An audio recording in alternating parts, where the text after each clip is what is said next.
Hey guys, welcome to today's video with Maresa Ng Official, where we help businesses to grow. Today's video is going to be a very interesting one. In today's video, I'm going to talk a little bit about how we notice if teams are engaged during team meetings.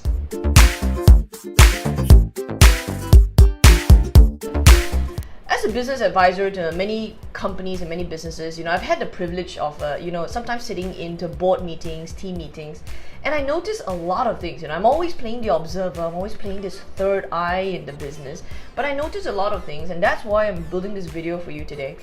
Because I notice 4 very powerful things.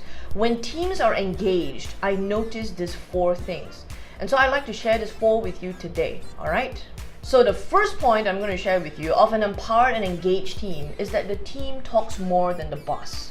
Yeah, and just the opposite of that is when in team meetings I notice where the boss is always talking. There's always his or her voice that's just sounding out the room. And why does this happen? You see, what gets done more in the business is when the boss is talking or when the team is talking.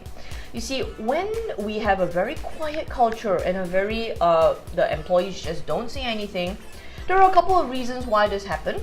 Number one, they simply don't care about the company. That's why they're not contributing. Yeah, number one. Number two, maybe there is this the boss is always right culture where employees just feel that, whatever I say or whatever I suggest, the boss is always right, and they don't listen. So when you start having that kind of culture, how empowered would the team be? Not really. Number two, and I think this is one of the most important aspects to noticing if a team is engaged or not, is when team meetings begin with progress reports. So I notice a lot of team meetings, and some team meetings start like this, The boss sits down, boom, everybody is waiting, and the boss goes, okay, all right guys, what problems do we have today? What do we want to talk about today? And there's no agenda, there's no progress report, there are no numbers, but it's just one super fantastic doctor sitting in the front and ready to solve problems. So when team meetings start like this, they do go on for a pretty long time because there are a lot of problems in business. But what are the progress reports? And what are the team reporting?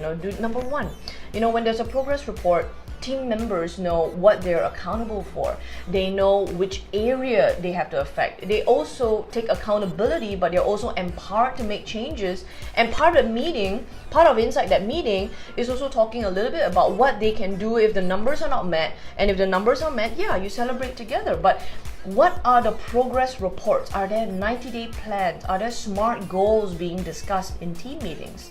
Now this is number 2 and very, very important as part of an empowered meeting. Number 3 is a very, very big one. I notice a lot of team meetings that are empowered and engaged, they're always discussing forward plans. They're discussing moving forward, and they're talking about future plans, they're talking about strategies that you're implementing. Just the opposite are team meetings that are always discussing problems.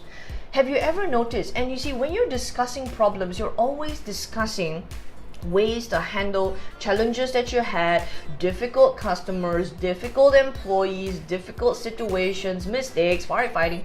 There's a lot of that, and that stuff never ends. And this is the thing. In an empowered and engaged team meeting, are you talking about stuff that moves you forward, or are you just talking about stuff to fix problems today? Number 4, if a team is engaged, what we start to notice is that meetings are kept very, very productive and very, very short. So for me, a good productive meeting could be anywhere within the hour, 1.5 hours tops. And a long meeting would be one that is over 2 hours, 2.5, sometimes 3, sometimes 4 hours. There are 2 breaks in the middle. People go to the toilet, they get up, they have to stretch, Those are really, really long meetings. And just the opposite, when those meetings are getting too long, first it tires employees out. They're inside tons of meetings, and employees don't want to be in that much don't want to spend that much time in team meetings because they just want to get stuff done. Now, why does this happen? Why do long meetings happen? 2 very, very important criteria cause long meetings to happen. Number 1, employees are not prepared. They're not prepared. They don't know what the meeting is about. They didn't get any agenda. They're not sure what's going to be discussed. So they just come in sometimes with an empty notebook and a pen. Yeah. If employees are prepared, they bring in the right reports, they bring in the right decks of slides, they bring in the stuff that they know are going to be discussed so that they can get forward movement. Number one, that's why long meetings. And the second one that causes long meetings is that the leaders are not prepared themselves. If leaders are not prepared, before you have a team meeting with your team, there is already a list of things that you want to discuss, and most of the time, if the leaders are unprepared, even if the employees are unprepared but leaders are prepared, there is some kind of direction, meetings will go chop, and this will keep a lot of forward momentum. You see, and one of the things that I notice when meetings are really long, when meetings go for 3.5 hours and totally long, is sometimes because there's not enough consistency in those meetings. And so when meetings drag out really long, there are a lot of things to talk about, and perhaps that meeting is only happening once a month or once in 2 months when the boss is free. And that's why the meetings get so dragged out, because there's too much to talk about. And the better version of that is having consistent meetings, but these meetings are very short and productive, and that enables, and even creating an agenda, a very consistent agenda, and shooting out to your team and saying, guys, every weekly meeting we're going to be discussing this.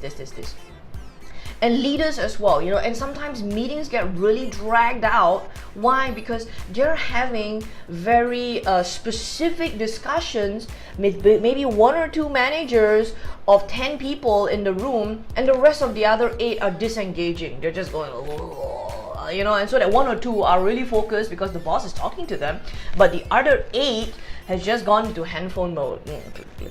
Click, Facebook, click. So sometimes as a leader, you gotta identify when these meetings are actually more relevant to just those 2 people. Take those meetings offline and get back to the agenda where you have everybody connected with you. Chop, 1 hour, bang, get it out of there. All right. So this is very powerful, and I just wanted to share this video. Why? Because these observations really are things that I get to see in team meetings, but really, if these are things that are happening in your company, either the good parts or the opposites, make sure that you get some changes today. All right. So there you have it, guys. I really hope that you enjoyed this powerful video. Like if you like this video, share it, of course, if you think that others need it, other business owners out there, and of course subscribe to Maresa Ng Official, because if you want to be able to get in tune with more and more of these kinds of business insights, don't forget, and I am putting out information like this on a weekly basis. All right, guys, because remember this, having a team is the start, but when you work with other people, you gotta set a tempo, you gotta set a momentum. Why? Because we all want to have great businesses. And remember this, it's not just a great business, but it's also a great life, because being in business is about having more life. Take care and see you next week.